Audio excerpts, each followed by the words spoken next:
Hi friends, Shana tasty கிச்சனை பார்க்குற எல்லோருக்கும் வணக்கம். இன்றைக்கி நம்ம பார்க்க போகிற சூப்பரான ரொம்ப டேஸ்டியான ஹெல்த்தியான அத்திக்காய் பொரியல், அதுக்கப்புறம் ஃப்ரிட்ஜில் என்னெல்லாம் பொருட்கள் நான் வச்சுருக்கேன் அப்படின்னு உங்கள் கூட பகிர்ந்துக்க போகிறேன். இந்த வீடியோ பார்க்குறதுக்கு முன்னாடி இது வரைக்கும் என்னுடைய சேனலை பார்த்துட்டு யாராச்சும் சப்ஸ்கிரைப் பண்ணாமல் இருந்தீங்க அப்படின்னா சப்ஸ்கிரைப் பண்ணுங்கள். கூடவே கீழே இருக்கிற பெல்லைக்கானை கிளிக் பண்ணி ஆலை ப்ரெஸ் பண்ணிங்கன்னா நான் போடுற வீடியோஸ் நோட்டிஃபிகேஷனாக உடனுக்குடன் வந்து சேரும். வீடியோ பார்க்கும்போது எப்போவுமே ஸ்கிப் பண்ணால் பாருங்கள் ஃப்ரெண்ட்ஸ். அப்போ தான் நான் என்ன பண்ணுறேன், எப்படி பண்ணுறேன்னு உங்களுக்கு நல்லா தெரியும். வீடியோக்குள்ளே வாங்க போகலாம். காலையில் உள்ள வேலைகள் முடிஞ்சு என்னுடைய சின்ன பிள்ளை தூங்குகிற டைமில் அத்தி மரத்தில் காய் பறிக்கிறதுக்காக நான் வந்தேன். அந்த டைமில் அத்தி மரம் சூப்பராக இருந்துச்சு பார்க்குறதுக்கு. அதுக்காக ஃபுல் மரத்தையும் நான் காமிக்கிறேன். இந்த வீடியோவில் பார்த்துக்கோங்க. பார்க்குறதுக்கே ரொம்ப ரொம்ப அழகான ஒரு அத்தி மரமும் அத்தி மரத்தோட இலையும் அந்த அளவுக்கு க்யூட்டாக இருக்கும் ஃப்ரெண்ட்ஸ். இது பார்க்கும்போதே சூப்பராக இருக்கும். ஏன்னா ஒரு வீட்டோட பின்புறம் இல்லை முன்புறம் நின்றுடுச்சு அப்படின்னா அது ரொம்ப நிழல் தரும், கொடை மாதிரி இருக்கும் பார்க்குறதுக்கே. இந்த அத்தி மரத்தில் நிறைய வெரைட்டிஸ் உண்டு.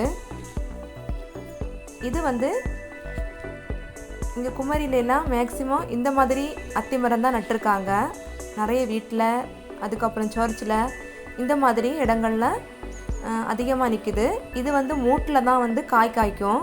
பார்த்துக்கோங்க, இந்த மாதிரி மூட்டில் காய் காய்க்கும். ஆனால் எங்களுக்கு அந்த அளவுக்கு காய் ரொம்ப பெருசாக ஆகலை, அப்படியே நிற்குது. இது என்ன அப்படின்னா பைப்பு தான் ஃப்ரெண்ட்ஸ். இதை ஆன் பண்ணால் டைரெக்டாக அப்படியே மழை வாரது மாதிரி இருக்கும். பார்த்தீங்களா? இந்த மாதிரி நாங்கள் செட் பண்ணி வச்சுருக்குறோம். என்னுடைய ஹஸ்பண்ட் இதை செட் பண்ணி தந்தாங்க. இந்த மரத்துக்கு தண்ணி அதிகமாக செலவாகும்.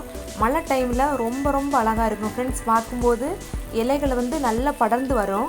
அதே டைமில் வெயில் காலம் அப்படின்னா ரொம்ப டல்லாக இருக்கும், பிரைட்னஸ் எதுவுமே இருக்காது. நான் இதை ஆஃப் பண்ணிக்கிறேன். இது எதுக்காக நாங்கள் செட் பண்ணோம் அப்படின்னா, ஏற்கனவே நாங்கள் ஒரு வாட்டி இந்த அத்தி மரம் நட்டிருந்தோம். அந்த அத்தி மரம் பட்டு போயிடுச்சு. அதே இடத்துல தான் இது ரெண்டாவது நாங்கள் நட்டது. என்னுடைய மூத்த பிள்ளைக்கு 1 வயசு ஆகிற டைமில் திருப்பியும் நட்டிருந்தோம். அந்த மரம் தான் இது.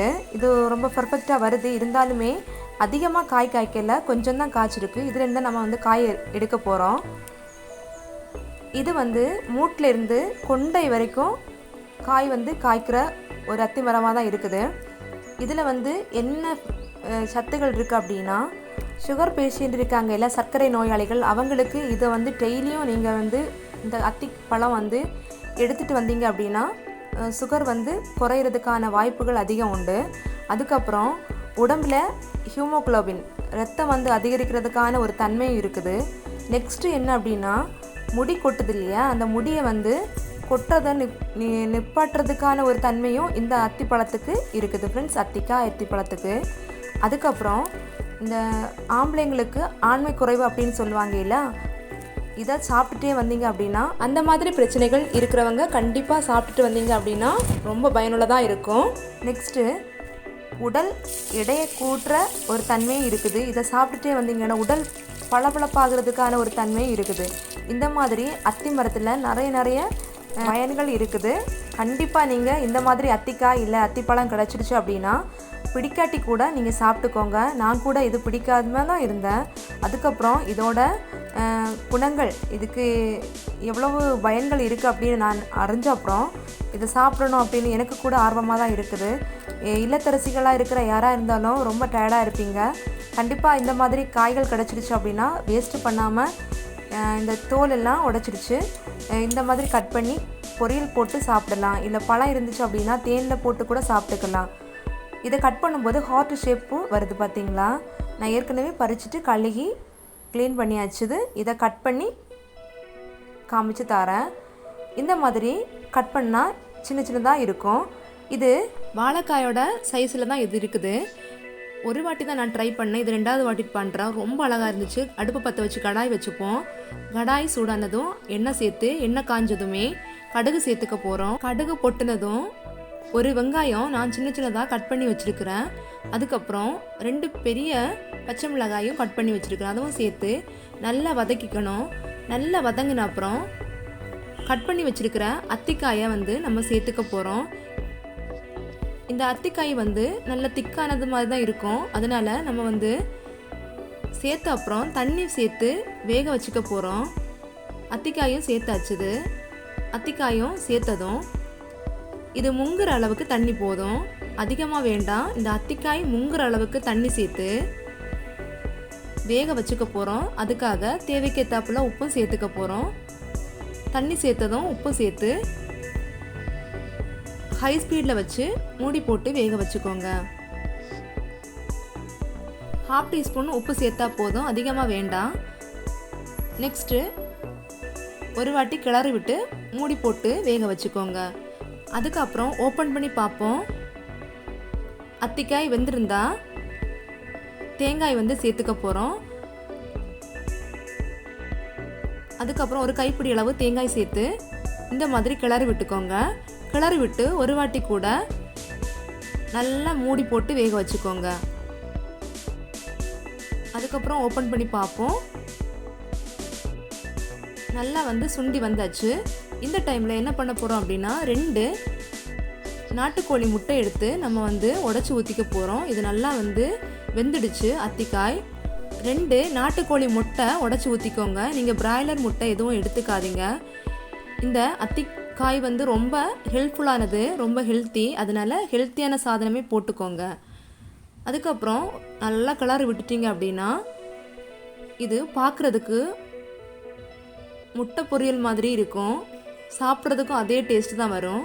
இந்த அத்திக்காயோட ஸ்மெல்லோ டேஸ்ட்டோ எதுவும் வராது ஃப்ரெண்ட்ஸ். அதனால் கண்டிப்பாக முட்டை யூஸ் பண்ணிக்கோங்க. இல்லை முட்டை வேண்டாம் அப்படின்னா நீங்கள் ஸ்கிப் பண்ணிக்கலாம். அதுக்கப்புறம் நல்லா கிளறி விட்டு லாஸ்ட்டில் கருவேப்பிலையை சேர்த்துக்க போகிறோம். உங்களுக்கு பிடிக்கும் அப்படின்னு நீங்கள் வத்தல் பொடி போடலாம், இல்லை மஞ்சள் பொடி போடலாம். அது உங்கள் விருப்பம். நீங்கள் எந்த மாதிரி பொரியல் போடுவீங்களோ அந்த மாதிரி பொரியல் பண்ணி சாப்பிடுங்க. பொரியல் ரெடி ஆகிடுச்சு. அத்தி இலையில் நான் மாற்றிக்க போகிறேன். சூப்பரான, ரொம்ப டேஸ்டியான, ரொம்ப ரொம்ப ஹெல்த்தியான அத்திக்காய் பொரியல் ரெடி ஆயாச்சு.